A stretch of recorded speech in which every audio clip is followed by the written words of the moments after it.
I work in an area known as economic sociology, which is really sociologists looking at economic phenomena using sociological tools, ideas and methods.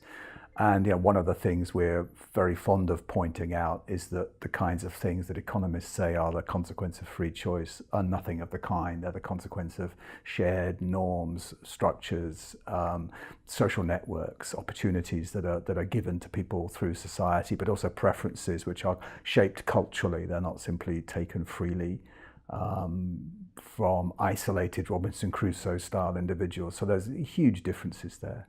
Well, I try to understand how people use the concept of humanity and how they organize around ideas of human rights in their work. So I'm interested in the politics of human rights and ideas of humanity, the politics of international law. So I'm describing what is happening to my interpretation, but at the same time, a normative, in other words, a vision of a better world necessarily animates the critique that I'm forging. What I'm most interested in at the moment is this relationship between economic developments in the last maybe decades, since the 70s, and political developments, and how these two developments are intertwined.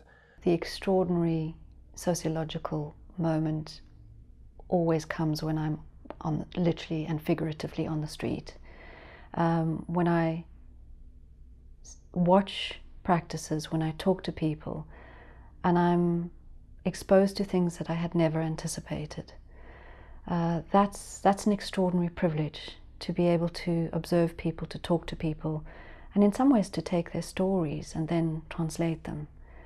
A lot of the work I'm doing at the moment is going out to big corporate firms and to get them to understand and to take seriously things like clear inequalities in the nature of their workforce and why that's a social problem as well as a business problem. They quite rightly will seriously scrutinise you, and they're not necessarily on board from the start.